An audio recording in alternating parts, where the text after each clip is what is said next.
evening, everybody. My name is Todd Scholl. I'm the lead learner at the South Carolina Education Association Center for Educator Wellness and Learning. We call ourselves COOL. You can check out all of our resources, including a replay of tonight's live stream at cool.us. That's CEWL.us. It's my honor and pleasure to do this work for our state's only teachers union. And I'm so proud to be a part of the South Carolina Education Association. We're an affiliate of the National Education Association, and we're doing the best we can to advocate on behalf of educators and their students to give them the kind of schools that they deserve. A couple of things before we get started tonight. In South Carolina, they are still debating this voucher scheme, which would essentially take about $90 million of your public tax dollars and give it to parents to use as a gift certificate to send their kids to private schools. Now, most of us don't have a problem with private schools existing. What we have a problem with is giving public tax dollars to private schools that cannot be held to account by the public and that can be free to discriminate against students for a variety of reasons. For disabilities, perhaps, based on religious views, perhaps, based upon their sexual orientation, their gender identity. So these schools can discriminate and choose who comes into their schools, and we don't think that public tax dollars should be used for those purposes. And so we hope that you will join us in voicing your concerns, and you can do that at the SCEA.org/S39. We make it super simple. You fill out the form, send it to your state leader. It automatically identifies that for you. So we've made it really easy for you to use your voice. We also encourage you to use your voice to push back against those who want to censor the classroom, censor educators from talking about the full truth of American history and presenting diverse topics. You can do that at the SCEA.org/pro-truth.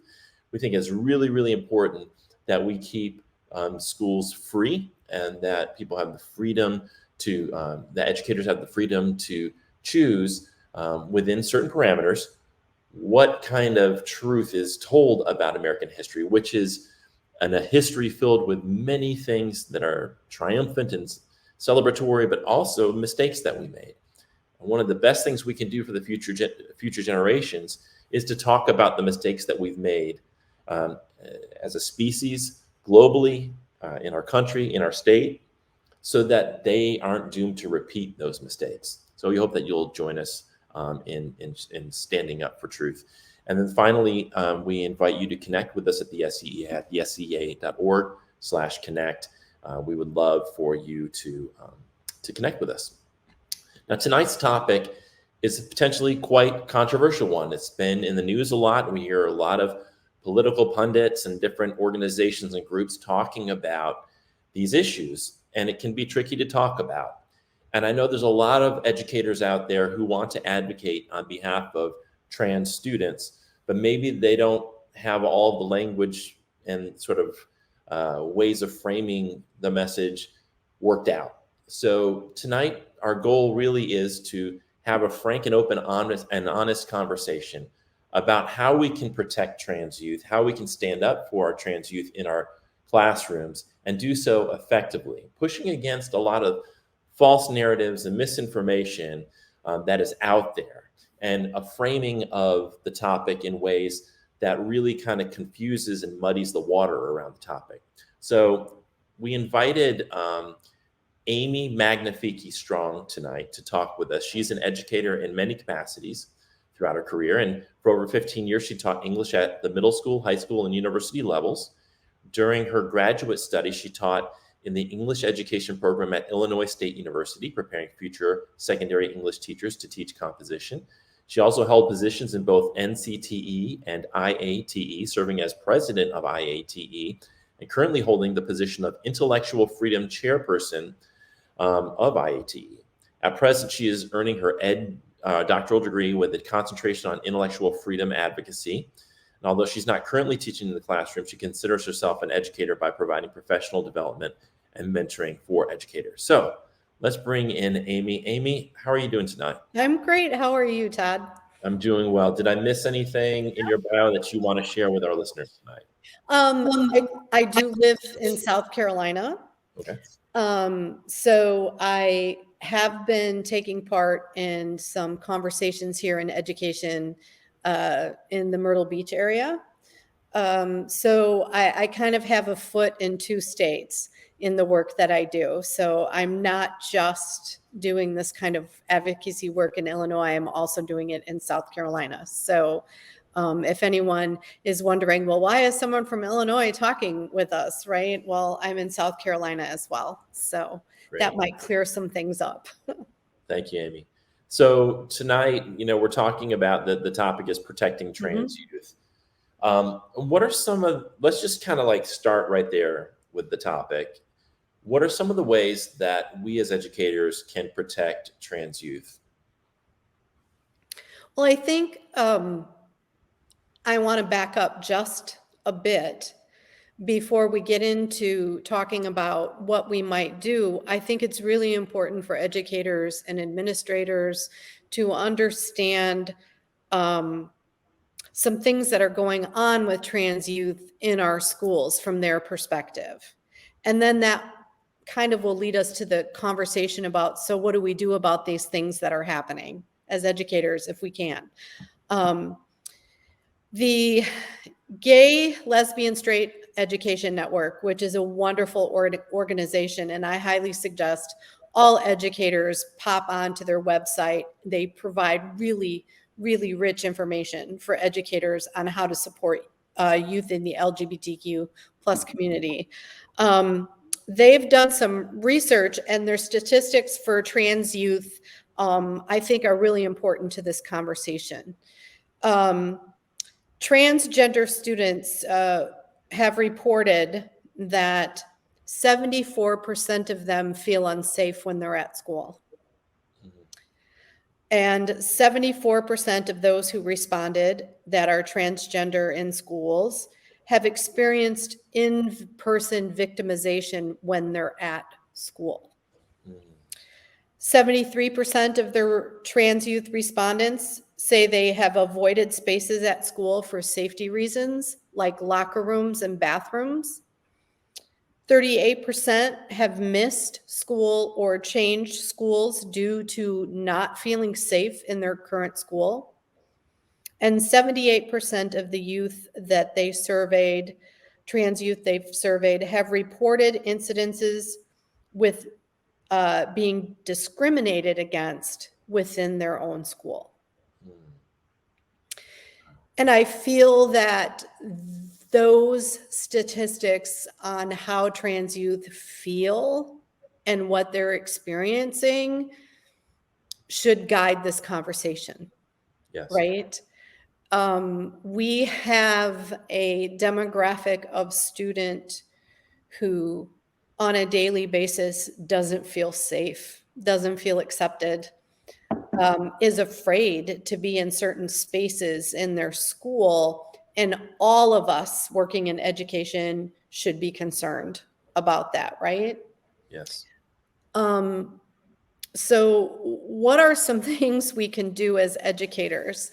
One is, I think, huge, is we need to push back against the false narratives that are being portrayed about trans youth. Honestly, anyone in the trans community, right? Whether you're an adult or a kid, a 15-year-old kid, I think we all need to push back on those really negative false narratives about who trans youth are, right? So one of the false narratives that we hear often is that those in the trans community are somehow grooming children or are engaged in pedophilia somehow. And nothing could be further from the truth, right?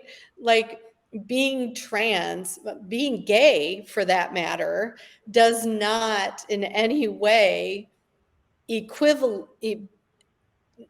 it has no equivalency to the kinds of narratives we're hearing, right? Being gay doesn't equate to being a pedophile. being trans does not equate to being a pedophile. And so I think the first thing we can do as educators is when we hear someone spewing those false narratives is to immediately speak out against them. That's uncomfortable, right? Especially if you're with a group of people who you might be the minority opinion, Right. but we still have to do that. Because staying silent is just basically saying we support that viewpoint. That's right. Even when we don't. Yeah, it's co-signing it through your silence, sure. Oh, absolutely. Yeah. Right. It's that famous quote about staying silent in the face of the oppression always has you side with the oppressor, right? Your silence is saying you're siding with them. So I think always speaking out about the false narratives. No, that's not true. And maybe going to an organization like GLSEN and getting some real hard facts and statistics about that, right?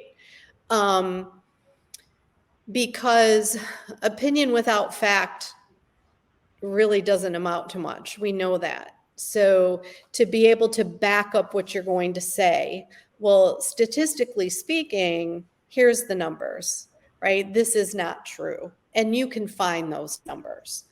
I think that's first. I think second is to somehow show a level of care for every student in your classroom, right? You don't have to show your level of care by calling out a trans student in your classroom, but by showing compassion across the board every day to every student, will give a trans student the sort of green light that you're a safe person, right? Through your actions, through the kinds of conversations you have. If there's a peer in a class with a trans student who makes a derogatory comment about the trans community or the LGBT community at large, being that teacher who redirects that comment, right? And use it as a teaching moment. If you don't allow that to continue in your classroom, you are alerting students who may be trans students that, again, it's a safe space in your classroom because you're not allowing that kind of negative talk. Right. And you should do that for any negative or derogatory or racist or bigoted comment that arises, right? Like, I guess I am sort of the feeling that I would never allow a derogatory Jewish comment to go unchecked in my classroom, or a derogatory comment about Hispanic immigrants, or someone in the Black or brown community, right? I would never allow those derogatory comments to go unchecked. So why would we allow comments about trans youth to go unchecked? It's in the same column as all the other bigoted comments, right? Right. Those little microaggressions that trans students are experiencing, as well as big macroaggressions, but the little microaggressions they experience on a regular basis, we can counter, right? With micro positive reactions. Yeah. I'm a firm believer in grassroots advocacy is really where it's at. And it doesn't get any more grassroots than in your classroom as a teacher. Right? That's on boots on the ground, in the trenches, how you protect everyone in your classroom goes a long way to saying you're a good, safe teacher a good, safe adult for a myriad of students, right? But trans youth in particular. Do you? You know, I was thinking about how I grew up. I was immersed in a culture where transgender characters were seen as comedy relief. Like we think of Klinger on MASH or Mrs. Doubtfire or Yes. any type of issue. It was always seen as comical for a man, like bosom buddies. For men to dress up like women was almost always comedy. And so I feel like there's a generation of us who grew up in that, who like it's wired into us to view this as something to laugh at. And I think that it's really important for us. That's where that implicit biases comes in. And we really have to check that and notice that coming up, because it can come out and really, like you said, in a microaggression. It can come out in a subtle way, just like a joke that maybe isn't really harsh and on the nose, but just like you're like, oh, that's funny. And It's you're kind of laughing. under the radar. Yeah. Yeah. So I think that's where, like, this really requires a humility in all of us to recognize that, especially anybody like 40 plus, we grew up where this just wasn't normalized. And so we grew up in a very heteronormative culture. And now we're seeing the students who are trans coming out and being open about who they are. And I think that many educators just found themselves unprepared for that. And there's not a whole lot of training or conversation around it, because everybody's it's like a third rail. People are afraid to go there. So that's why I think this conversation is so important for us to highlight that, and not to attack somebody, but to say, I go back to Mr. Rogers. Like Mr. Rogers says, I love you just the way you are. And that's what should be guiding us as educators, not trying to judge or label or make fun of or have, we got to figure out how do we ensure that every student feels loved. Absolutely. If only everybody was Mr. Rogers, right? Like he's the quintessential educator and human being, right? He's just such a wonderful human being. You're right. I mean, when you were talking about the characters that we've grown up with, if you're of a certain age, I mean, I could add to that list Flip Wilson.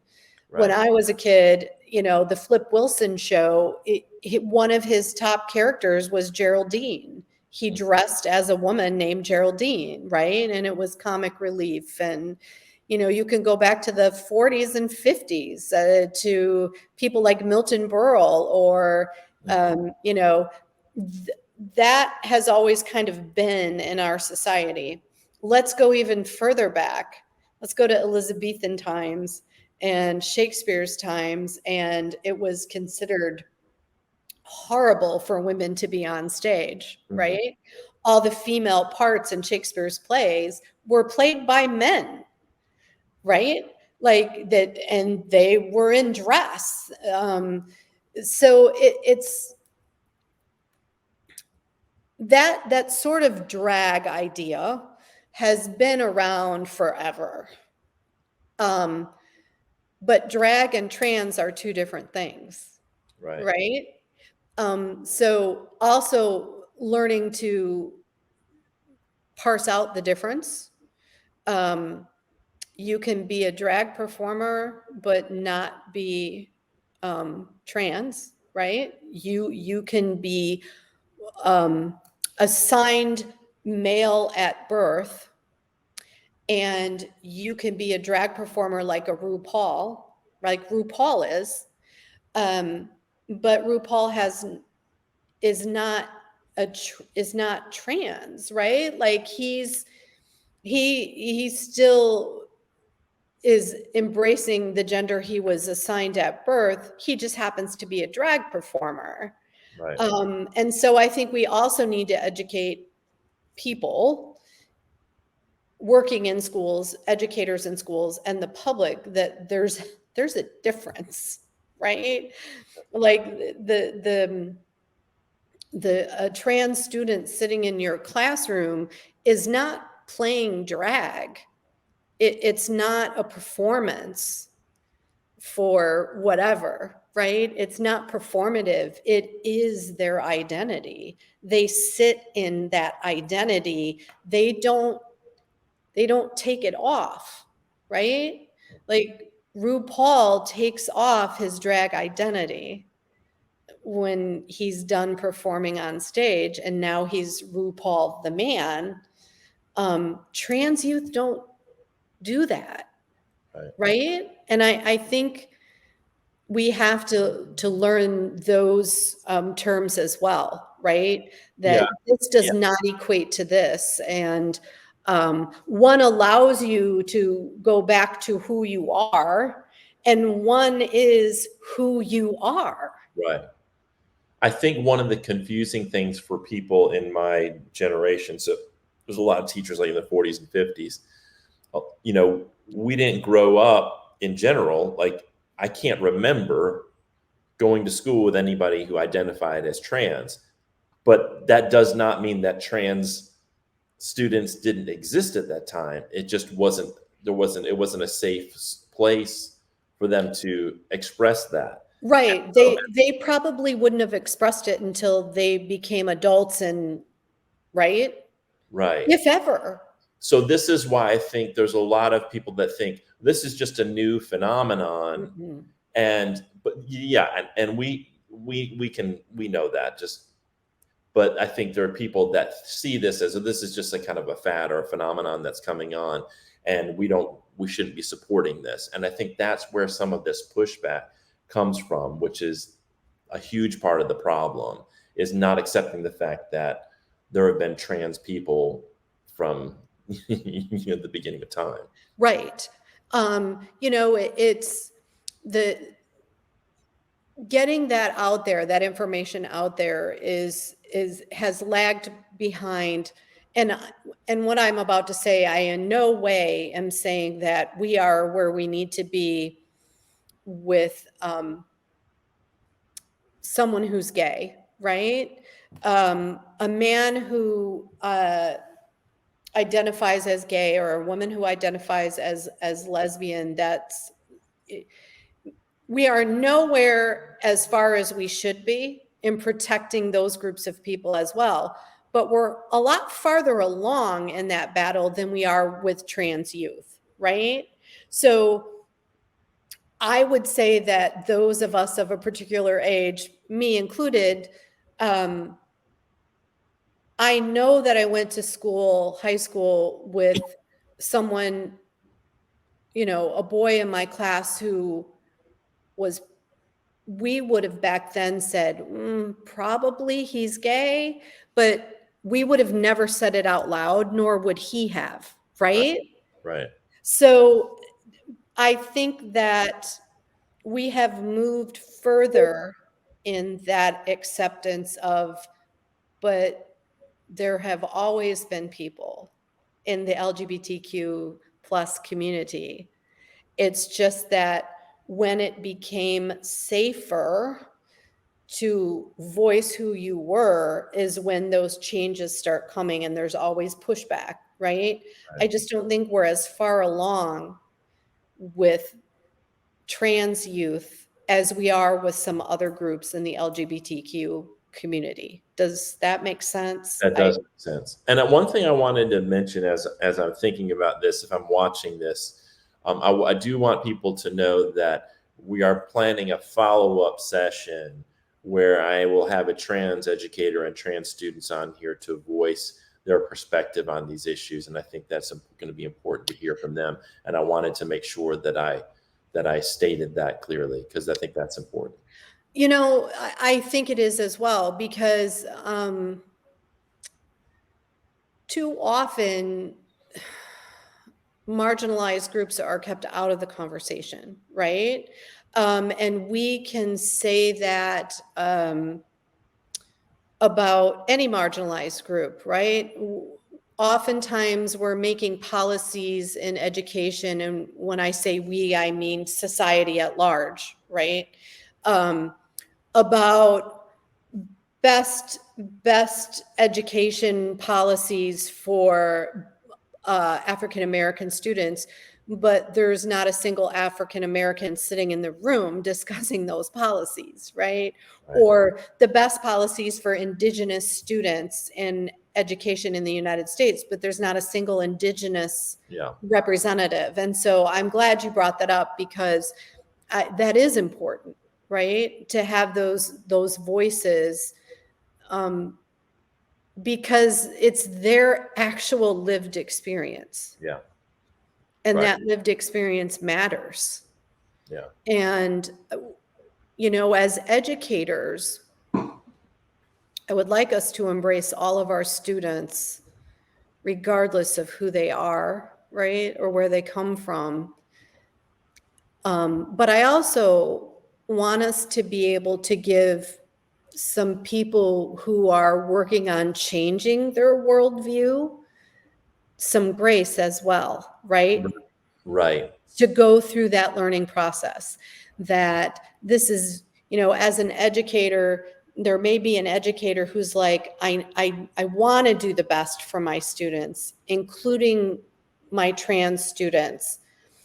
I don't understand this all yet, right? I don't say that I don't understand it all yet, but I'm working towards understanding. To also give that kind of educator some grace to make some mistakes. Right. As long as those mistakes are always being made in the midst of trying to do better.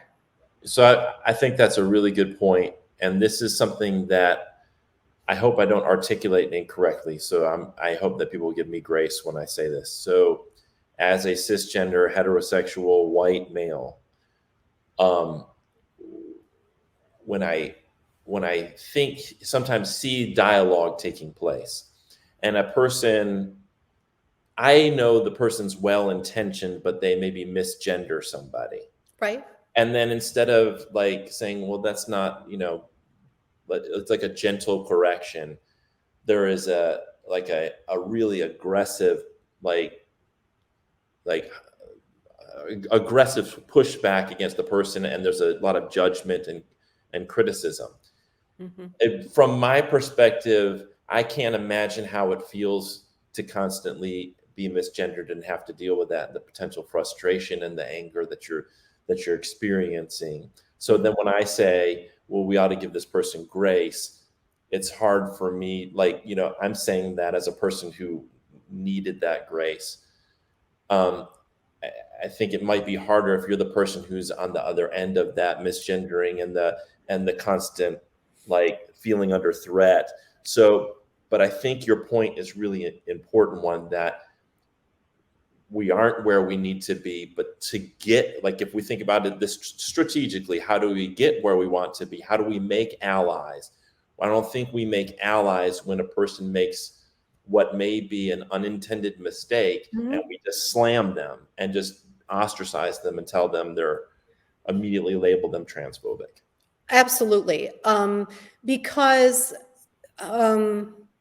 learning, no matter what it is, always involves some discomfort and some being unseated in the moment, because we're kind of tied to what we know and what we've learned up to this point.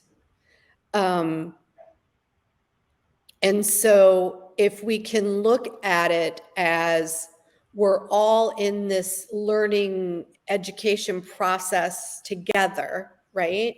And I really do believe that, especially in education, but honestly, everywhere, in every situation, in order to advocate well for each other, whatever it is we're advocating for, better support of trans youth in schools, better economic opportunities for African American women, whatever it is we're advocating for, it's always going to be best if it can be intersectional, right? The intersectionality of all of us from all walks of life, different places, supporting each other. you can't, you're exactly right. You will never know from your position what it's like to be a trans student and to be misgendered on a regular basis. But I also think that we have a whole lot of trans students who have learned to recognize an innocent mistake versus someone being intentional in misgendering someone. Right. Right? Right. I think we need to give credit for learning how to read the room, so to speak. Let's talk Yeah. about that for just a moment, Mhm. because I don't want to, I'm afraid we're going to miss this point. And I feel like it's really important because I think it's a day-to-day thing for educators, and that is the utilization of the pronouns that are preferred by a student. Why is that so important for those students? Why is it important for educators to respect that, to honor that request? What is, I mean, and kind of set aside whatever their personal beliefs are about it and honor that? I would approach it this way. Is it important for you as an educator to respect the student with a disability in your room? Is it important as an educator for you to respect in some classrooms, and I've taught in classrooms like this, to understand and respect the identity of the only African American student in your classroom? I've taught in classrooms like that. Is it important as an educator for you to understand and respect the student you have in your classroom who you know is living in foster care? So if it's important to understand and respect all of those identities, how can you say it's not important to respect the identity of a trans student? And part of that identity is their pronoun. Right. And I guess I don't understand any educator who would say, well, so-and-so told me their pronouns are she, her, but I'm not going to do that. It's ridiculous. Well, why? Why is it ridiculous? Right. And truly, I feel like if you are an educator who just doesn't get it, right? You're not there yet. You haven't immersed yourself in enough education about trans students, trans youth. You're just not there yet. You don't get it. You're not sure if you'll ever get it. You still don't have to present that to your student, right? Right. Right. Like, it's okay in your head to go, I'm not quite getting this and I don't understand it all, but okay, I'll use their pronoun. Because what is it? Because I think the accepting of, I don't want to say just the pronoun, because the pronoun is so important in that community. At least accepting that puts you as the educator on the path of being more receptive to understanding, And right? yeah, and It's I, a little step for you as an educator, but a huge step for the trans youth sitting in your classroom that you have accepted them. and there is a dire consequence when we don't use the pronouns. My understanding is that when trans youth are immersed in environments where their chosen pronouns are used and their identity is accepted and affirmed, that the rates of suicide among those, which are higher, much higher than the general population, that rates of suicide go down when they're in those types of environments. Is that correct? Absolutely. That is absolutely correct. And I think that what educators who are being resistant to trans students in their classrooms are forgetting is that it isn't about the teacher. It's about the student. It's about that human being, that individual who is struggling to just be themselves. And why should you, as the adult in the room, make that struggle any harder? Right? Because at the end of the day, you using the proper pronoun isn't about you, the teacher. Right. It's about the student. Right. And we have to learn to put that aside, who we are aside in that moment. We aren't the center of the universe in the classroom. I know there are some teachers who are going to hate that I just said that, but we're not. The center of our classroom is always the students. Absolutely. You said, and this made me think, there's a lot of teachers that aren't there yet. Mhm. Like, that they're just not there, that they will be respectful and they want to be respectful, but they aren't there yet. Mhm. And I've been thinking after you said that one of the reasons I think they're not there yet is perhaps they don't understand how gender identity gender in general is a social construct. Mhm. And I think that when you start to see it as a social construct, I could give people an example, like the idea that pink is for girls, blue is for boys. We can see that. That's a construct. We could Mhm. switch that all. If we all agreed tomorrow that Mhm. pink was going to be associated with boys and blue was going to be associated with girls, then at the gender reveal parties, the opposite things would happen, like within a generation, if we just agreed to that. Right. We can see where a lot of the ideas around gender are just socially constructed. They're just agreed upon things, consensus agreements that we make Mhm. around, genitalia. Like, I mean, it's like, so, and then it goes beyond that because it's not just about the biology you're born with. It's also it's a deeper understanding of what gender is. Oh, absolutely.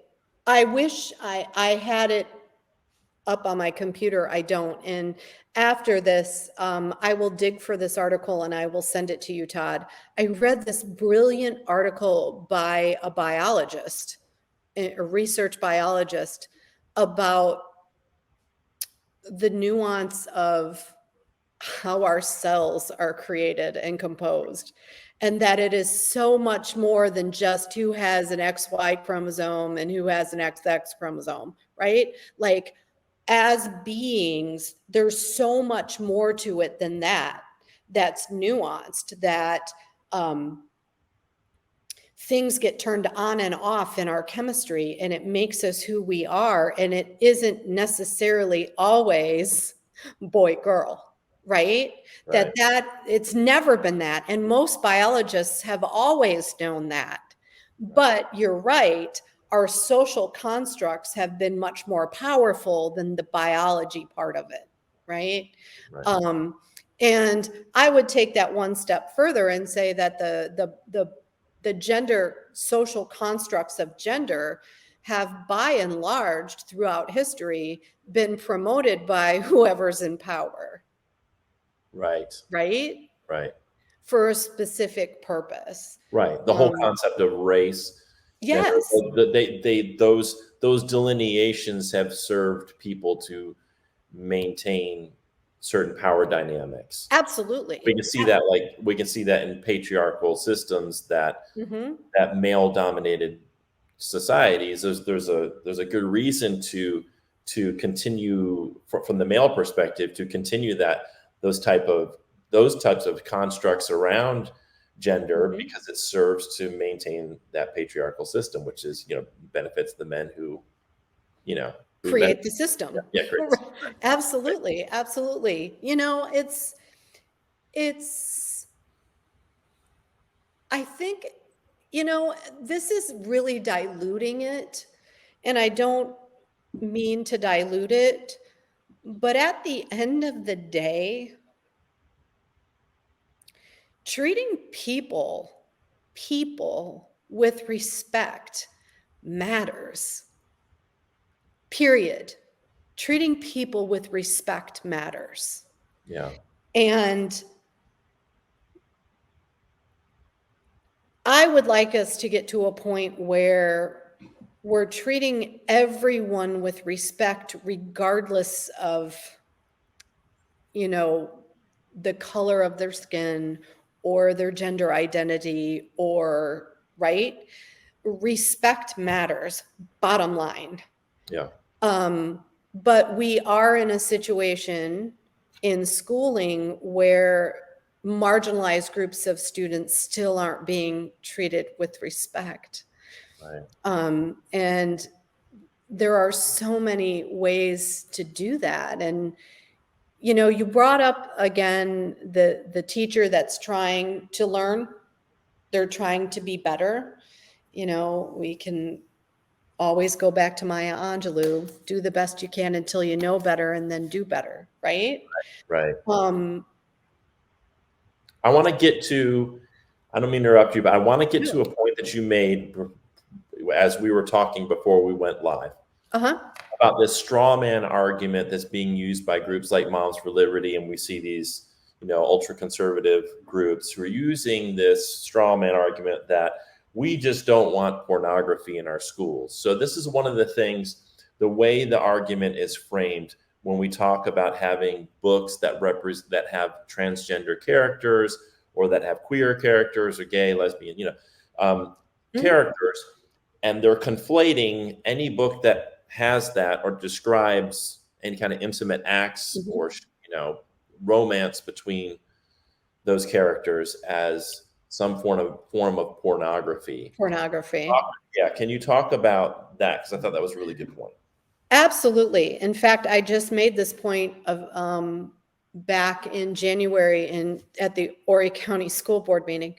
I spoke about the removal of these books and how detrimental they are to students, all students. Many groups, and Moms for Liberty is just one of many, make that straw man argument, because who's going to argue with that, right? If you stand up and say, we don't want pornography in our school library, well, who's going to say, yes, we do, right? Like, nobody is going to stand up and say that. But somebody has to stand up and say, and I did this at the school board meeting, is, well, first we have to define pornography, right? Right. And if you go to the ultimate source, the OED, the Oxford English Dictionary, their abbreviated version of the definition of pornography is material created specifically for sexual arousal and pleasure. Right.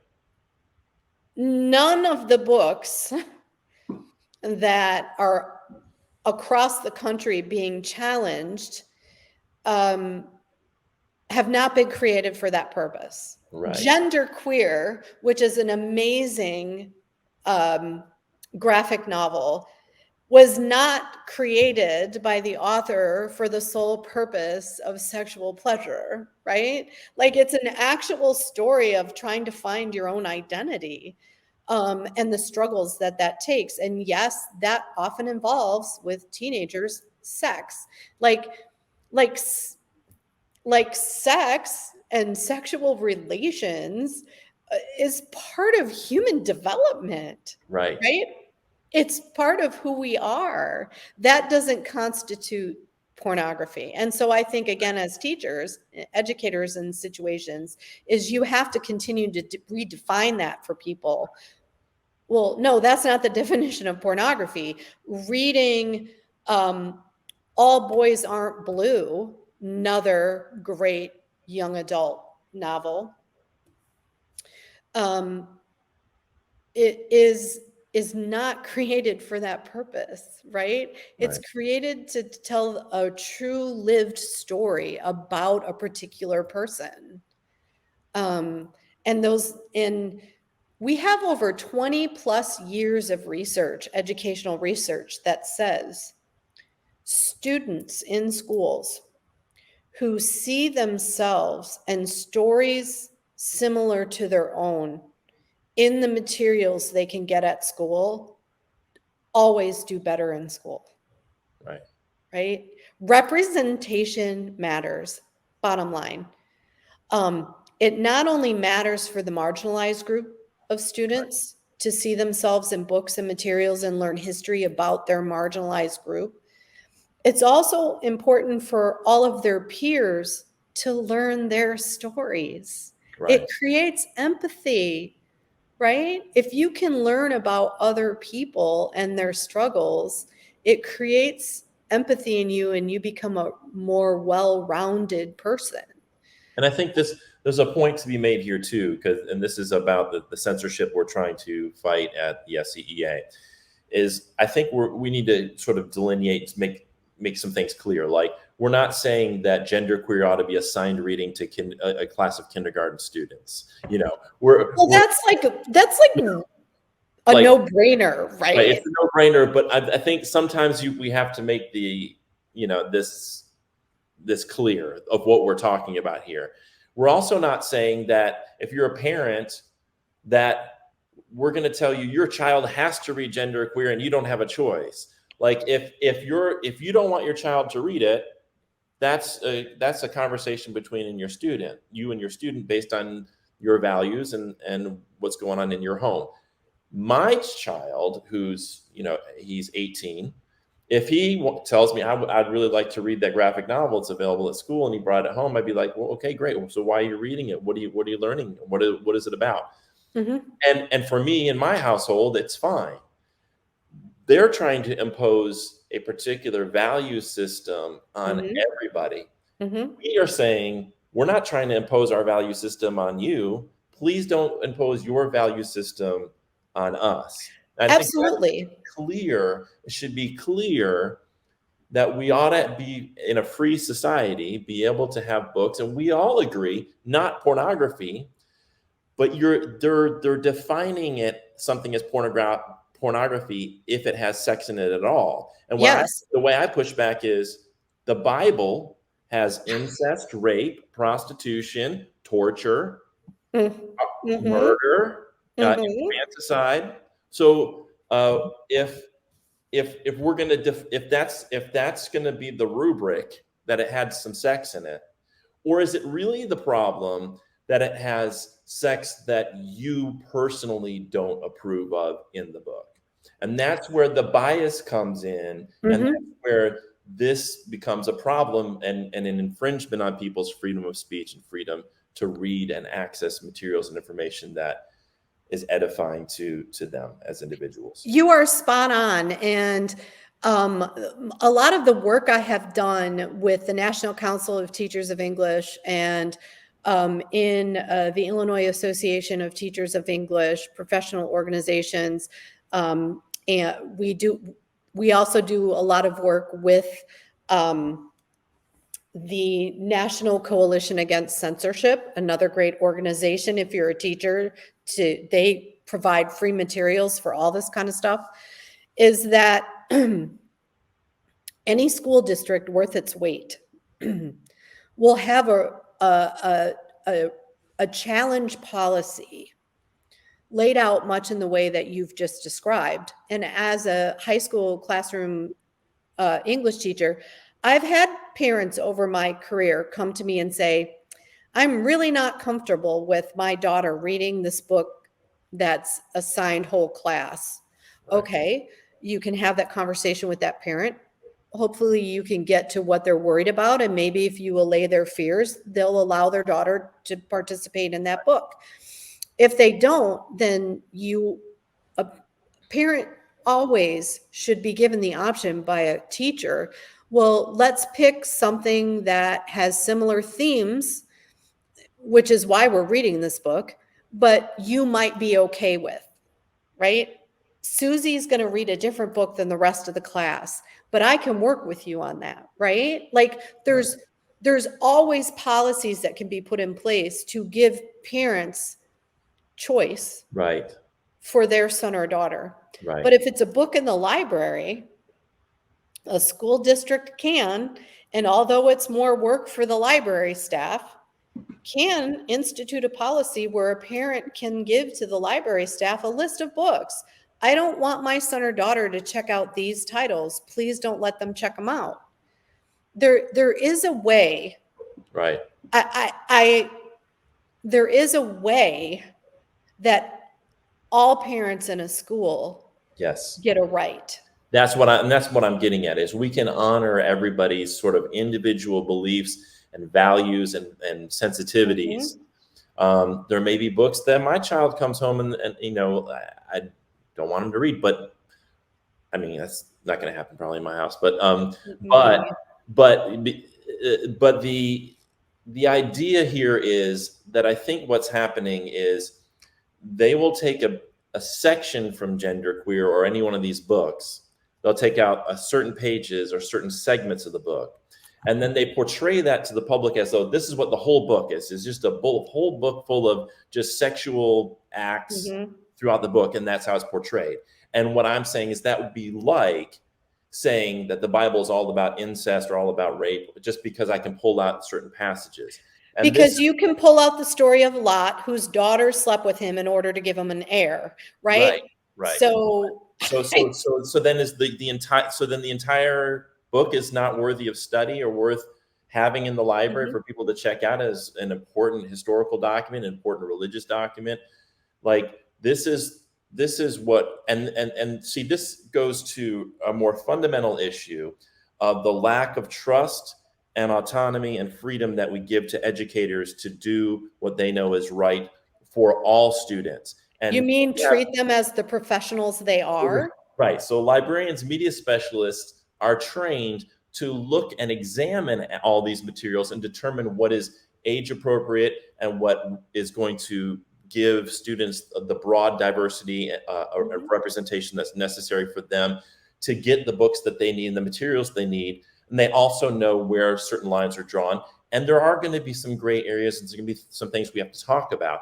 But when you come in and like you said, you identify something, label something as pornography, but you're only applying that standard to things that are outside what you think is okay like sexually, like what you think is normative sexually. Yes. Then you're showing your bias, and this is what we have to. It's not, to me, it's not like it doesn't have to be this like back and forth where we're yelling at each other. It is just a logical case, like you're being hypocritical.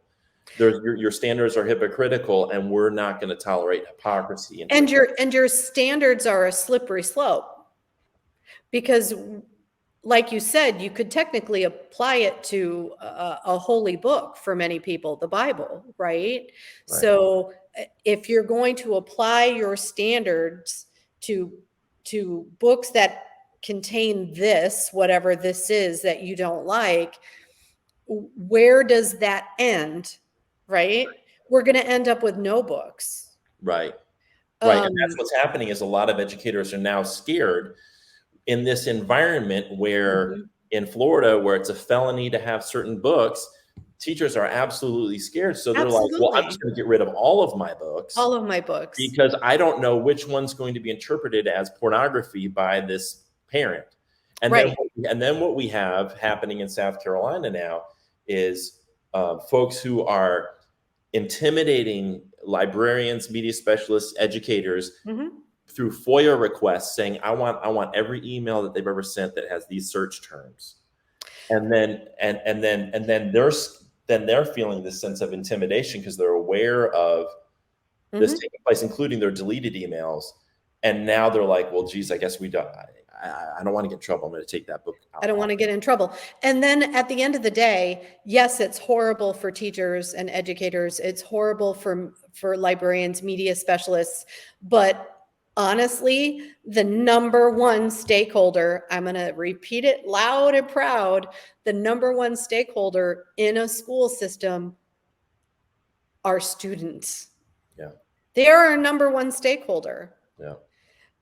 People will argue with me that no, it's the parents, it's the community. No, the number one stakeholder is our students, all students, not just students that look like me as the teacher, right? And so we have to do the best for every single one of them, because the whole purpose of the creation of the school is for students. That's right. They are the stakeholders. That's right. You know, if you remove books, let's say the school district removes a book called The 57 Bus. It's an award winner, and if you haven't read it, you should. It's based on a real event in California with a trans student. And it's an award-winning novel, appropriate for high school level. You wouldn't give it to a third grader.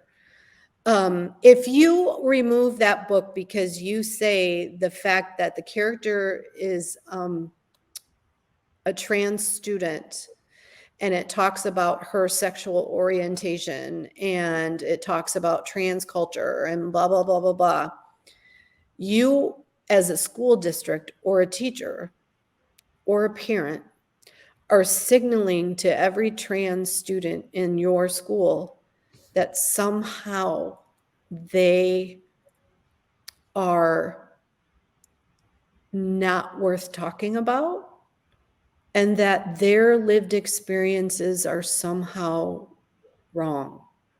Right. And I can't imagine a worse thing to do to any marginalized student is to remove books and materials that represent who they are, as if somehow they are not worth talking about. Right.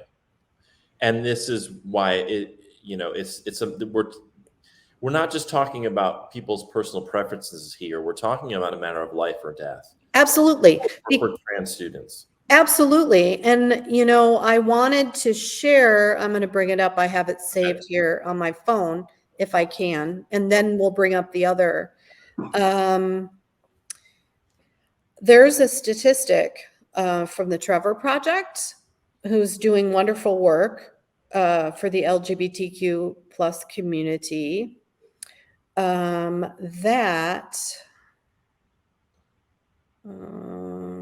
where did I put it? There it is. LGBTQ plus youth. So this includes trans students as well. Report that having one accepting adult in their life makes them 40% less likely to try suicide. Yeah. One adult. As a teacher in a classroom, what an amazing thing to be, right? The one adult who accepts a trans student and in turn reduces their likelihood of suicide by 40%. It's an amazing statistic. I'm glad you pulled that up. I should have had it ready for me, but for tonight's conversation, but I knew you would know the stats. But it's such an alarming rate of suicide among trans students, and what anything we can do to mitigate that is so essential. And it starts with just being affirming and loving. Affirming, yes, absolutely. And also educating your colleagues and having the courage to educate the other people in your building around these issues is important. And that's why it's important for all of us to come together. Those of us who really care about trans students, we're trying to shift the dynamic, shift the paradigm around this the dialogue, so that the statistics of suicide are no different. That being trans is not going to create a problem because of people's lack of acceptance and care. And absolutely. You know, I know we're getting close to the end of our time, but if you would bring up the screen that I shared, this is from the GLSEN, Gay, Lesbian, and Straight Education Network. And their website is www.glsen.org.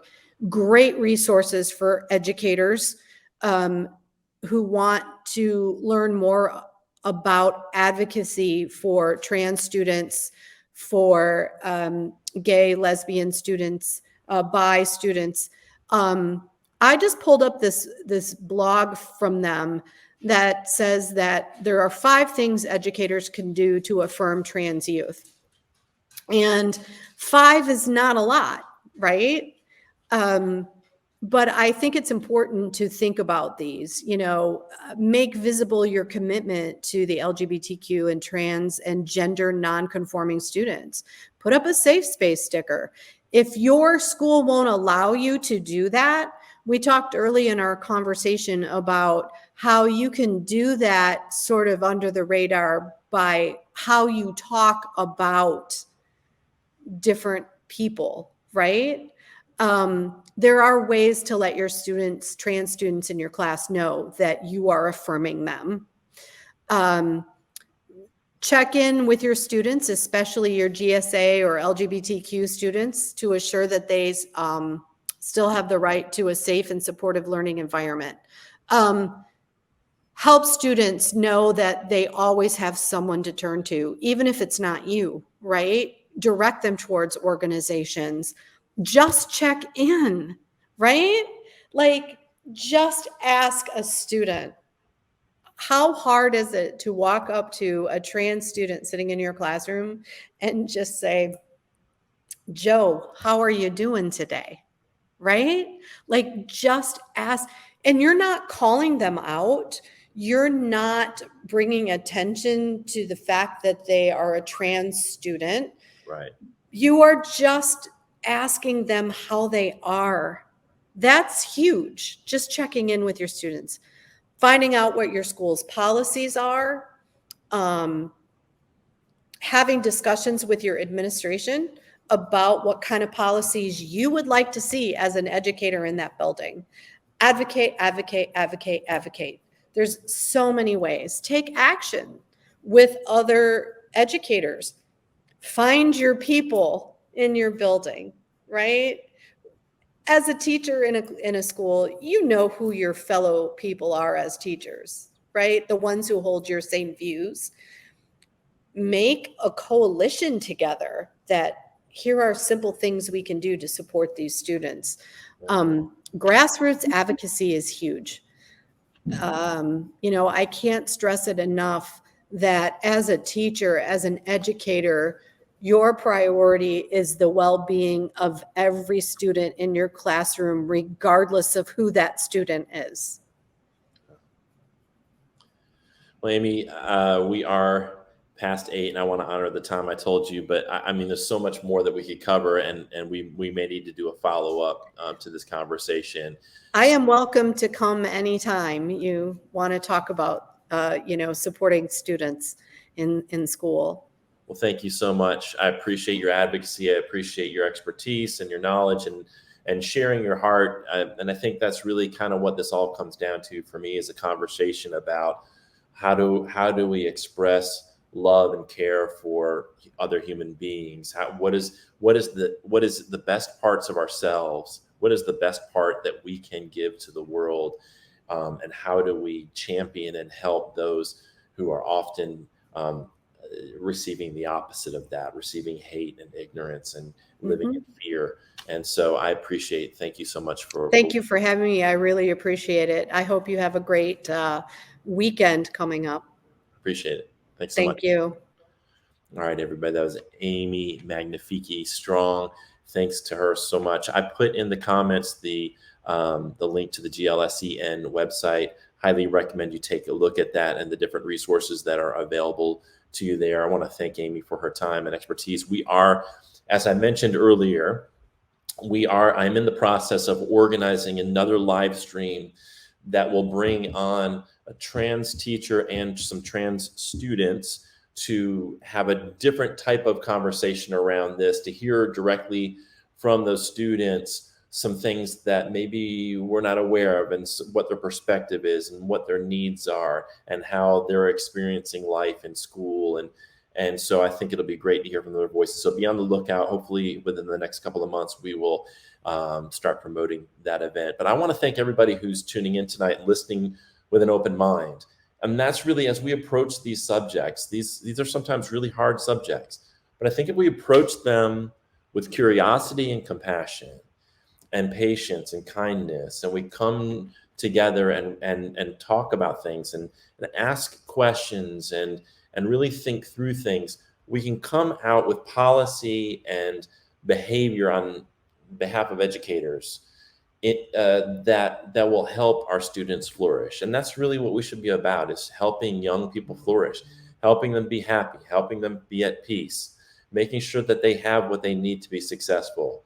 And as Mr. Rogers said, making sure that they know that they're amazing just the way they are, and that we love them and we accept them for just who they are today, that they don't have to change anything, they don't have to add anything, delete anything, that they're worthy of their own compassion and worthy of our compassion and their classmates and our colleagues' compassion at all times. And I think if we can just come to this conversation with that spirit, instead of superstition and fear and anger and holding on to our own biases, I think we can help build a better world for all students, including our trans students. So thank you for tuning in tonight. I want to remind everybody, if you're interested in joining the movement, you can look at the bottom of the screen here, join the SCEA.org, or text the word join to 48744. If you like tonight's content, if it resonates with you, ask yourself this: what other association is putting together live streams like this? What other association is advocating on behalf of LGBTQ educators and students? Who is out there talking about social justice? Who is out there championing marginalized communities? Ask yourself that, and then ask yourself who you want to be aligned with when you're talking about joining an association. So we are proud to do this work, and I'm so thankful for our leadership and our staff, the folks at the NEA and the folks at the SCEA who support this work. I also want to remind you, please let your voices be heard around the voucher schemes, about giving public tax dollars to unaccountable private schools that could say we don't want transgender students at our school. If that is something you care about, go to the SCEA.org/S39. And if you do care about having diverse books in our library, if you do care about talking about the full range of American history, the good, the bad, the ugly, make sure you go to the SCEA.org/pro-truth. And if you don't want to join yet, but you'd like to learn more about the SCEA, just go to the SCEA.org/connect. Coming up, let me get rid of this little banner here and tell you what's coming up. Tomorrow, I'm going to be driving down to Charleston, and then I'm going to be driving to Greenville. And tomorrow night here in Greenville at our place called the Local Q, we are going to have a conversation with Terrell Brown, who's the president of the Greenville County Education Association, Catherine Schumacher, who's president of Public Education Partners, Adrian Mace, who is an assistant principal and part of the Bold Leadership Network. And if you haven't checked them out on Facebook, please do. They're doing great work. And then Michelle Goodwin Calwile, sorry if I pronounced your name wrong, who is on the Greenville County Schools Board of Trustees. And so we are going to live stream from Local Q from 6 to 7 and have a conversation with these 4 education leaders around the topic of teacher retention. And so we hope that you will join us live. Come on out. It's a free event. There is an RSVP required. Dinner will be provided, but we will also live stream the conversation here. However you're watching it tonight, we're going to live stream this conversation through the same channels. So check that out tomorrow night. We hope that you will join us if you're local, and if not, you'll join us online. Colleen, a former colleague, but someone doing amazing work at the NEA now. She says, love hearing how the union is living the values that truly make our schools places for all children and families. And I'm not sure who this Facebook user was because the name didn't come up. I'm going to guess maybe it was Cassie Moore, but I'm not sure. But I want to thank whoever that was for all your comments as we went through the conversation. They were really great and helped give us some really good feedback on the conversation. So you guys have a wonderful night. Hopefully we'll see you tomorrow in Greenville. And if not, have a wonderful weekend. And we'll be back with more live streams coming up in March. Take care. Bye-bye.